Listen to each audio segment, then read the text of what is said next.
Hello guys and welcome back to Planet 40k. So we've already done one of these episodes in this series where we're talking about, it's not quite a know your foe, but we're looking at the preview for every single faction that they've released so far. So we've already did the Adeptus Sororitas the other day, and we're looking at their army role as well as their detachment roles and anything else that they've got that we can sort of conjure up some sort of tactics for. Now, of course, like I said in the previous video, we can't sort of create a plan. We can't say, right, we'll get the Silent King to do that and the Scorpion Destroyers to do that, because we don't have the data sheets, we don't have a codex, and nor does the other player. However, we can look at their army roles and their detachment roles, and we can kind of look for a weakness or some sort of way to actually nullify their army role. Very similar to how, we've done it with the Necrons. We looked at the reanimation protocols, and we looked at ways of, the weakness to that role. So we're going to be doing that today with the Chaos Demons. However, before getting into that jazz, I just wanted to get you involved in our sponsor today, which is the Magnet Baron. Now, the reason why I'm promoting the Magnet Baron today, well, mainly because 10th edition is just around the corner, and I would highly advise that you future-proof all your models. I can give you an example of Necrons. Now, unfortunately, I glued most of my Necron army up, and for example, Locust Heavy Destroyers, I've glued the Ghost Destructors on, the Heavy Ghost Destructors, because they were the good weapon. Now, the other weapon, I can't even remember what you call it now, it was a really bad weapon for 9th edition. For all we know, for 10th edition, it could be a really good weapon, but I've now glued that weapon to my models, so therefore, I've not future-proofed my models. So what I'm advising you guys to do is head on over to the Magnet Baron. Check out what they've got. They've got not only your basic magnets for your weaponry, but there's also flight stands, so you can take, say for example, your command barge away from the actual base itself, fold it all away safely so it's not going to get damaged, and then when you get to your game you just pop it back on the magnet, job done. So yeah, that's the Magnet Baron. The link will be down in the description below, but yeah, don't regret not magnetizing your minis when all the weapons get changed for 10th edition.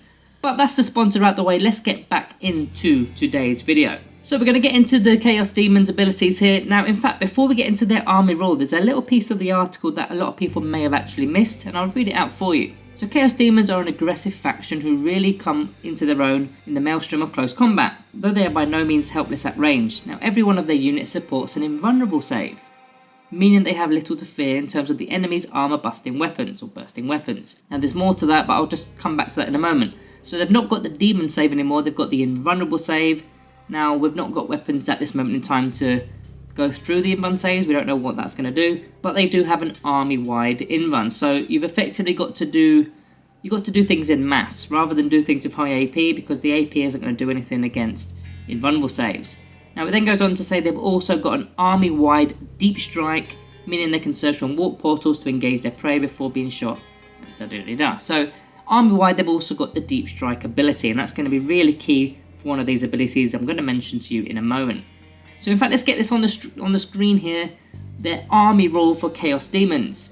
It's called the Shadow of Chaos. So if your army faction is Legionnaires Demonica, which I believe is the new term for Chaos Demons, certain areas of the battlefield are considered to be within your army's Shadow of Chaos. So their deployment zone is in the Shadows of Chaos. If they control at least half the objectives in the No Man's Land, then the entire No Man's Land is their Shadows of Chaos. And if they take at least half the objectives in our deployment zone, then our deployment zone is also in the Shadows of Chaos. And this happens in every single start of every single phase, so it can differ throughout the actual battle round. Now, what does the Shadow of a Chaos actually do? So there's two things. First of all, while one of their units is within their Shadows of Chaos, so we've already mentioned how you get the Shadows of Chaos, each time that unit takes a battle shock test, add 1 to the test, and if it is passed, they're going to regain D3 lost wounds. And if that unit is a battle line unit, so they've got the keyword battle line, I don't think they've confirmed which units are going to have that yet. It's likely going to be the 1 wound models, but if they pass and it's a battle line unit, they're going to get D3 back. So there's a few things to talk about with just that part alone. There is more to it, but let's talk about that first. So first of all, we do not want to be forcing battle shock tests. Like we've seen with some abilities that some of the previews have, like one of the new Space Marine Flamer unit, I keep forgetting the name of those guys. They've got an ability where it forces a battle shock test. So they're the kind of things you don't want to be doing against demons, especially if they've got units in the Shadow of Chaos. And it could be literally the entire board if they've got everything surrounded. But not only that, you don't want to be leaving units under half strength, because that's when battle shock tests actually happen in their command phase. Every unit that's below half strength will take a battle shock test naturally, and It's going to be very similar to the reanimation protocols, in fact, for Necrons, because in the command phase, past this test, they get a +1 to the test, and they get D3 back, and if they're battle line, it'll be 3 models back. Very similar to reanimation protocols, in fact. Now, obviously, it's not quite as good, I don't believe, because they've got to not only take over the board, but they've got to pass battle shock. In fact, they've got to take a battle shock, as well as pass the battle shock, if that makes sense. But there is a second part to this ability, which is called Demonic Terror. So while an enemy unit, so while our units are in this Shadows of Chaos, in the Shadow of Chaos, each time we take a battle shock test, it's a -1 to our tests. And if we fail those tests, our units are going to be suffering D3 mortal wounds. So not only are we failing the test, we're losing our objective control, we can't use stratagems on our units as soon as we lose a battle shock test or fail a battle shock test, but we're also going to be suffering D3 mortal wounds every time we do so. So what is the Chaos player going to likely be doing? They're going to likely want to be taking over the battlefield. They want to take over the no man's land to begin with. They of course want to ensure that the Shadow of Chaos is taking over as much of the board as possible. Now of course taking over our deployment zone is not going to be that straightforward, but they've also got ways to do that too, and we're going to kind of get onto that now. So their detachment role for the Demonic Incursion detachment, if you like, is called Warp Rifts. Now what this is if they're using Deep Strike for the units, and remember they've got an army-wide Deep Strike, so if they're using Deep Strike and they're setting it up wholly within the Shadow of Chaos, then instead of having that 9 or more than 9-inch restriction coming in from Deep Strike, they've only got the 6-inch restriction. Effectively, they've got a 6-inch charge as soon as they Deep Strike, so they can be doing that anywhere on the battlefield as long as it's within their Shadow of Chaos. So if they've taken over the no man's land by, it could be turn 1 even, I mean, so, you know, sometimes the objectives could be quite close by, they can literally take 1 or 2 objectives in the no man's land. That could be enough to ensure that the entire no man's land is under their control for the Shadow of Chaos.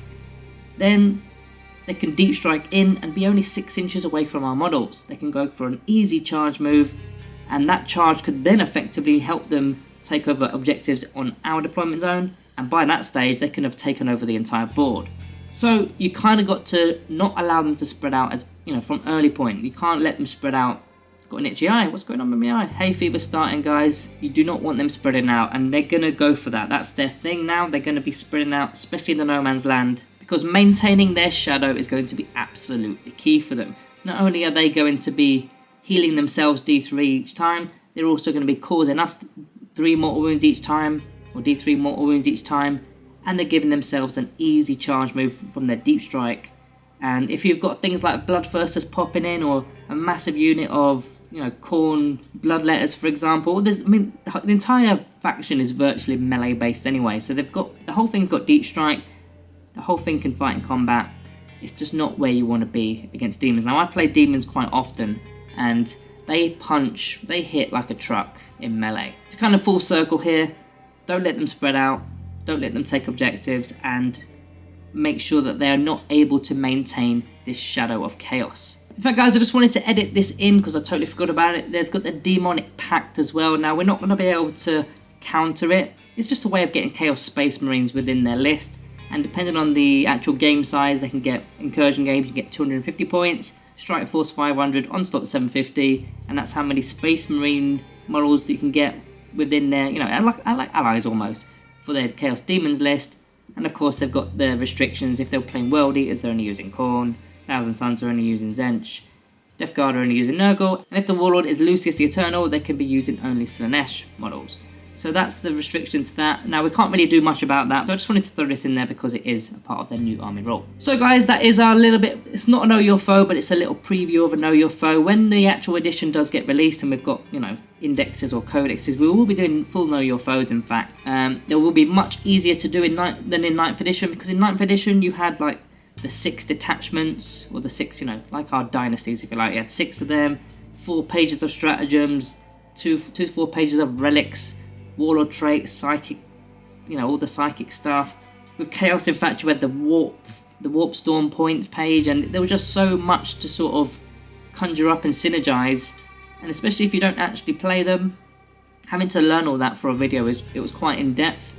But for 10th edition, I think it's going to be much easier to do. The detachments are all on one page. You can kind of take the detachment, do a Know Your Foe on that detachment, and that's what we're going to be doing for 10th edition. And there'll be a lot of that, so stay tuned for that. But yeah, look out for the next one. I don't know what faction we're going to be doing tomorrow or the day after tomorrow, but thank you all for watching, and I'll see you in the next one.